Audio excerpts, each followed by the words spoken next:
Hi guys, welcome to the second video of the portfolio management, chapter 5 part 2. इसमें हम बात करने वाले हैं नेक्स्ट कंसेप्ट्स की। सबसे पहले लास्ट हमने शार्प रेशो ट्रेनर रेशो तक देखा था। अब हमारा आने वाला है इसमें Jensen alpha. Jensen alpha basically होता क्या है? ये डिफरेंस है एक्चुअल रिटर्न के बीच में और बेसिकली बेंचमार्किंग पोर्टफोलियो के बीच में जो सेम रिटर्न पे काम कर रहा है। तो इसको बेसिकली आप कैसे देखोगे? जैसे मेरे पास दो शेयर्स है। चलिए इसको हम ऐसे देखते हैं। इसको हम ऐसे देखते हैं। एक साइड रखा मैंने टाटा, दूसरी साइड रखा मैंने रिलायंस। टाटा का जो रिटर्न है वो 10% आ रहा है, आर ओ आई 10% है। रिलायंस की जो आर ओ आई है वो 50%। बेंच मार्किंग है दोनों में, दोनों बड़े ग्रुप्स हैं, दोनों के सेम बिजनेसेस हैं, सारी चीज़ें हैं। लेकिन जेंसन अल्फा यहाँ पे क्या काम करेगा और जो एक्चुअल रिटर्न क्या आ रहा है यहाँ पे? तो मैंने यहाँ पे 50,000 इसमें इन्वेस्ट किए थे और मेरा एक्चुअल रिटर्न आ रहा है यहाँ पे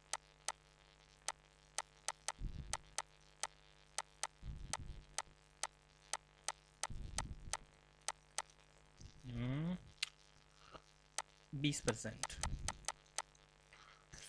जेंसन अल्फा क्या है, डिफरेंस है। जेंसन अल्फा यहाँ पे क्या है?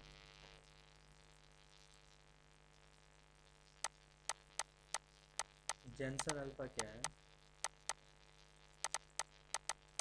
डिफरेंस है बिटवीन एक्चुअल रिटर्न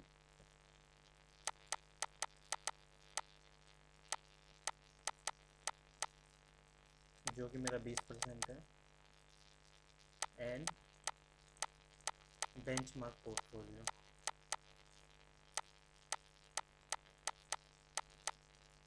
जो कि 10 और 50% है। ये आपको इनका एवरेज लगा सकते हो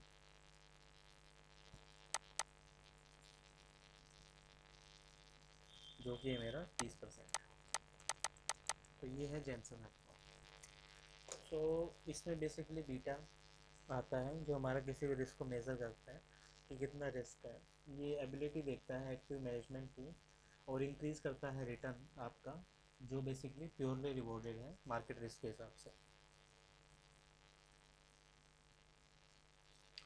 बेसिकली मीनिंगलेस रिजल्ट्स को प्रोड्यूस करता है और कंपेयर करता है दो पोर्टफोलियोज को सिमिलर बीटा पे।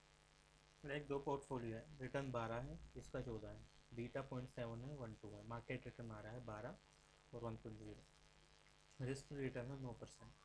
तो रिटर्न आपका एक्सपेक्टेड क्या होगा? रिस्क फ्री रिटर्न है, बीटा पोर्टफोलियो है, रिटर्न है मार्केट का माइनस रिस्क फ्री रिटर्न है। रिस्क फ्री रिटर्न 0.9 है, बीटा पोर्टफोलियो ये है, मार्केट का रिटर्न कितना है आपका 12% है यहाँ पे, और जो रिस्क फ्री रिटर्न है 9% है। तो इसके हिसाब से आपका आ गया यहाँ पे 0.9 और 0.21, 0.11%, तो 11% का रिटर्न आ गया। तो आपका अल्फ़ा यहाँ पे क्या होगा? अल्फ़ा यहाँ पे होगा return of the portfolio minus expected return. 12% का रिटर्न आ रहा है पोर्टफोलियो का और एक्सपेक्टेड रिटर्न है आपका 11%। तो ये 0.999, 0.009 आपका अल्फ़ा होगा यहाँ पे। इसमें बेसिकली आपके एप्पल्स कंपेयर किए जाते हैं एप्पल्स के थ्रू। लाइक एक कोट होता है इन्वेस्टमेंट बैंकिंग और पोर्टफोलियो मैनेजमेंट हर एक चीज़ में कि compare the apples with apple, apple to apple comparison होना चाहिए। अगर आप किसी कंपनी को टाटा को उठा रहे हो और आपने उसको कंपेयर कर दिया फ्लिपकार्ट से, तो that's not the apple to apple comparison, क्योंकि फ्लिपकार्ट बहुत छोटा है टाटा के सामने। तो वो चीज़ है। आपके जो इसमें basically apple to apple comparison में यही बताया गया है।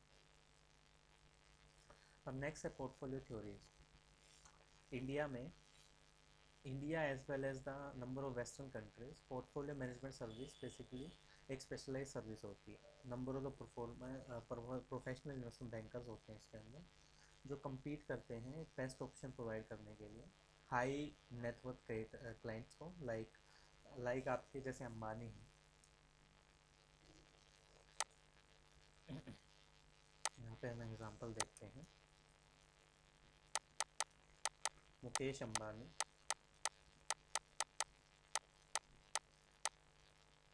नहीं तो एक मूवी आई थी, मतलब आपने देखी होगी, बाजार।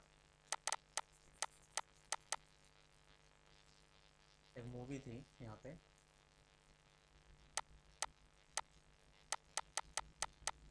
सैफ अली खान की मूवी थी, बाजार। तो इसमें बेसिकली वो क्या करते हैं, 100 करोड़ रुपए इन्वेस्ट करते हैं। 100 करोड़ इन्वेस्ट करना है।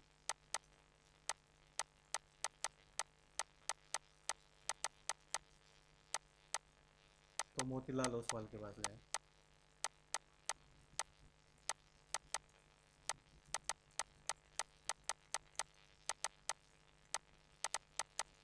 जो पोर्टफोलियो मैनेजर है। तो आपको सीन पूरा याद आ गया होगा। तो ये चीज़ है पोर्टफोलियो मैनेजमेंट की। वहाँ पे बेसिकली जो प्रोफेशनल ट्रेडर्स होते हैं, प्रोफेशनल इन्वेस्टमेंट बैंकर्स होते हैं, जो ये काम करते हैं। ट्रेडिशनल अप्रोच, ये बेसिकली कंसर्न करते हैं इन्वेस्टर्स के साथ। पोर्टफोलियो ऑब्जेक्टिव देखते हैं, इन्वेस्टमेंट की स्ट्रेटजी देते हैं, डाइवर्सिफिकेशन देखते हैं, selection of the individual investment देखते हैं। सो इन्वेस्टर्स बेसिकली, इन्वेस्टर की स्टडी इंक्लूड करती है उसकी एज को, हेल्थ को, रिस्पॉन्सिबिलिटीज़ को, अदर एसेट्स को, पोर्टफोलियो नीड्स को, need for the income, capital maintenance और द लिक्विडिटी, ये सारी चीज़ें भी देखी जाती हैं। आपका एटीट्यूड देखा जाता है रिस्क के रिगार्डिंग, आपका एटीट्यूड कैसा है, आपका टैक्सेशन स्ट्रक्चर कैसा है, आप टैक्स पेयर हो या नहीं, मतलब आप पे कौन सा टैक्स लगता है, आप सीनियरिटी में आते हो या आप बेसिकली बिजनेस इंडिविजुअल हो, क्या हो। पोर्टफोलियो ऑब्जेक्टिव देखा जाता है, आप क्या करना चाहते हो उस पैसे को, मतलब किसी को बेटी की शादी के लिए चाहिए, किसी को नया बिजनेस सेटअप करने के लिए चाहिए, वो चीज़ देखी जाती है। इन्वेस्टमेंट की स्ट्रेटजी लगाई जाती है नंबर ऑफ एक्सपेक्ट्स को देख के। आपकी बैलेंसिंग की जाती है fix assets, fix interest securities को, इक्विटीज़ के रिगार्डिंग। फिर आपका हाई डिविडेंड पे आउट देखा जाता है कंपनीज का, जो हाई पैसा दे रही है। आपकी income of the growth portfolio देखी जाती है। इनकम टैक्स देखा जाता है कैपिटल गेंस के रिगार्डिंग। बैलेंसिंग की जाती है ट्रांजैक्शन कॉस्ट की कैपिटल गेन के रिगार्डिंग। लिक्विडिटी देखी जाती है, जिसके जिसके बेसिस पर आप बार्गेनिंग को सीज कर सको। डाइवर्सिफिकेशन देखा जाता है कि आपकी वोल्टी और रिटर्न कितनी है और आप कितना रिस्क ले सकते हो। Selection of the individual security basically अलग अलग बेसिस पे किया जाता है। आपका मेथड दिया जाता है किस बेसिस पे सिलेक्ट कर सकते हो साउंड इन्वेस्टमेंट को। और एक्सपर्ट एडवाइस ली जाती है, इनसाइड इन्फॉर्मेशन देखी जाती है डाइवर्सिफाई कंपनी की, कि कंपनी आगे बढ़ेगी या नहीं। न्यूज़पेपर देखा जाता है, ट्रैक रिकॉर्ड देखते हैं कंपनी को, और कंपनी की गुड एसेट्स बैकिंग देखते हैं, किस हिसाब से कंपनी अच्छा बैक कर रही है, डिविडेंड ग्रोथ कितना आ रहा है उसमें। तो ये सारी चीज़ें भी बेसिकली काफ़ी इंपॉर्टेंट फैक्टर माने जाते हैं इसमें। मॉडर्न अप्रोच क्या है, आपको लॉजिकल और मैथमेटिकल फ्रेमवर्क प्रोवाइड करती है, और इन्वेस्टर बेसिकली ऑप्टिमाइज करता है अपने रिस्क और रिटर्न को। सेंट्रल प्लान क्या है थ्योरी का, कि जो डाइवर्सिफिकेशन है पोर्टफोलियो फॉर्मेशन के थ्रू वो रिड्यूस करता है रिस्क को, और जो रिटर्न है फंक्शन है एक्सपेक्टेड इसका रिस्क है। जो इन्वेस्टर्स हैं वो मेनली कंसर्न होते हैं दो प्रॉपर्टी ऑफ द एसेट से, एक तो रिस्क है, एक आपका रिटर्न है। जो रिस्क है इंडिविजुअल एसेट्स का, वो हार्डली मैटर करता है किसी भी इन्वेस्टर के लिए। क्या बेसिकली ज़्यादा मैटर करता है इन्वेस्टर्स का, ओवरऑल रिस्क। और इस प्रिंसिपल को आप यूजफुल टेक्निक में भी डाल सकते हो, सिलेक्ट करता है राइट पोर्टफोलियो को, लाइक मीन वेरिएंस एनालिसिस आप इसको बोल सकते हो। नेक्स्ट है रिस्क एनालिसिस। कोई भी पर्सन है एक इन्वेस्टमेंट करता है expectation of getting some more return की। कोई भी बंदा अगर इन्वेस्टमेंट करेगा तो उसको क्या एक्सपेक्टेशन होगी कि ज़्यादा रिटर्न मिले फ्यूचर में। जो फ्यूचर है अनसर्टेन है, फ्यूचर की बेसिक एक्सपेक्टेड रिटर्न है वो भी कम है। ये बेसिकली अनसर्टेनिटी एसोसिएट की जाती है रिटर्न्स के थ्रू, इन्वेस्टमेंट्स के थ्रू, कि आपको ये बेसिकली रिटर्न देना चाहिए या नहीं। डिस्टिंग्विश किया जाता है एक्सपेक्टेड रिटर्न के बीच में, रियलाइज रिटर्न के बीच में। जो एक्सपेक्टेड फ्यूचर रिटर्न है, जो इन्वेस्टर एक्सपेक्ट करता है अपनी इन्वेस्टमेंट से लेने के लिए, वो बेसिकली अनसर्टेन है। कितना मेरे को फ्यूचर में मिलेगा वो चीज़ अनसर्टेन है, उसको नहीं पता। और जैसे रियलाइज रिटर्न है, जो इन्वेस्टर एक्चुअली ऑब्टेन करता है अपनी इन्वेस्टमेंट से end of the investment period में, वो बेसिकली सर्टेन है कि हाँ उसको इतना मिल जाएगा। Investor basically investment decision expected return के बेसिस पे करता है। अगर आपको बेसिकली बोला गया कि, जस्ट अ मिनट, अगर आपको बोला गया कि आपको म्यूचुअल फंड में इन्वेस्ट करना है,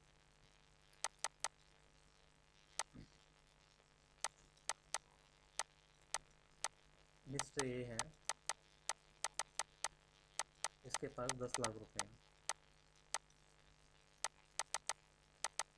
एफडी दे रही है आरओआई 7% और म्यूचुअल फंड दे रहा है आरओआई 13%। तो इन्वेस्ट तो यहाँ एक्सपेक्टेड रिटर्न के बेसिस पे कर रहा है, इन्वेस्ट तो यहाँ एक्सपेक्टेड रिटर्न के बेसिस पे हो रहा है।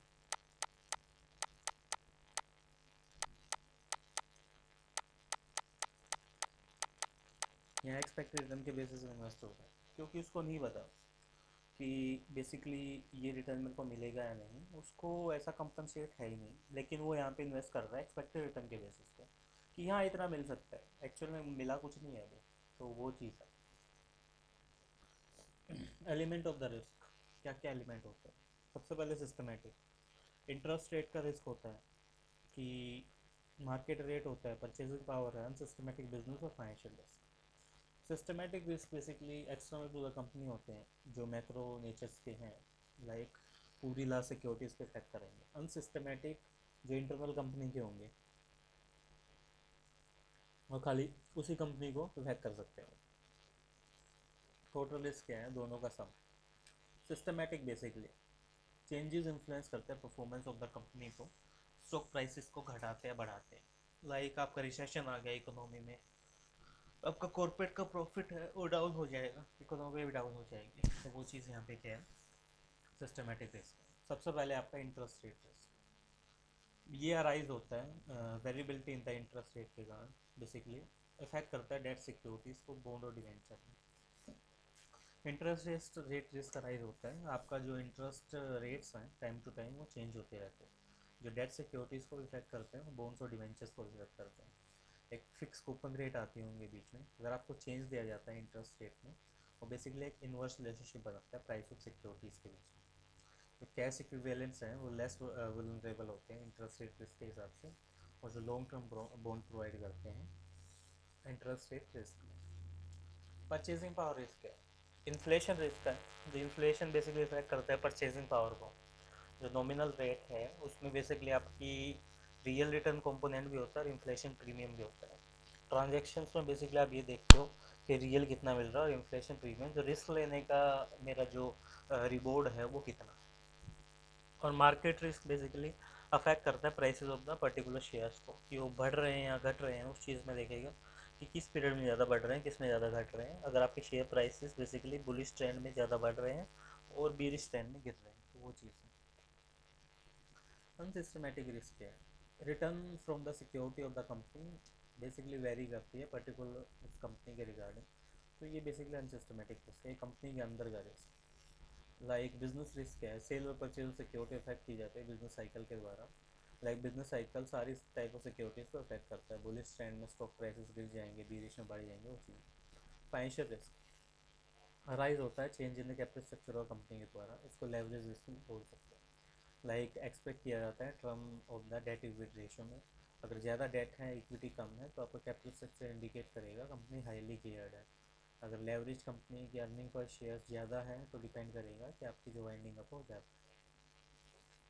डाइवर्स ऑफ द रिस्क है, जो टोटल रिस्क है इंडिविजुअल सिक्योरिटीज़ का, वो कंसिस्ट किया जाता है दो रिस्क के बेसिस पे, सिस्टमेटिक और अनसिस्टमेटिक रिस्क। कंबाइन करते हैं अलग अलग सिक्योरिटीज़ को एक पोर्टफोलियो में, और जो अनसिस्टमेटिक रिस्क है उसको अवॉइड किया जाता है। लाइक टोटल रिस्क रिड्यूस किया जा रहा है increase in number of securities in portfolio के हिसाब से। साइज ऑफ द पोर्टफोलियो अगर आपका सर्टेन लिमिट पे जाता है तो ये सिस्टमेटिक रिस्क है आपका, और इंक्लूडेड होता है पोर्टफोलियो के अंदर। रिस्क और रिटर्न करेक्टरिस्टिक्स क्या होती है? मेज़र किया जाता है हर इन्वेस्टमेंट का रिस्क, और किसी भी इन्वेस्टमेंट को फाइनेंस सेलेक्ट करने से पहले, और जो क्वांटिफिकेशन है रिस्क का वो एनालिसिस के लिए ज़रूरी है। कोई भी रिस्क अटैच होता है रिटर्न के साथ तो वो basically reference to the return के हिसाब से मेज़र नहीं किया जाता, डिपेंड करता है कैश इनफ्लो के ऊपर जो आपका इन्वेस्टमेंट से आ रहा है। इन्वेस्टर ये एक्सपेक्ट करता है कि आपका जो फ्यूचर डिविडेंड डिक्लेयर किया कंपनी ने वो बेसिकली कैपिटल गेन हो आपको डिफरेंसेस के बीच में, और जो सेलिंग और परचेजिंग पावर को सेट कर सके।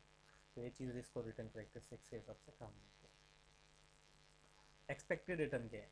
किसी भी इन्वेस्टमेंट का बेसिकली प्रोबेबिलिटी है कि मतलब म्यूचुअल फंड का देखा आपने 13% तो मिलेगा।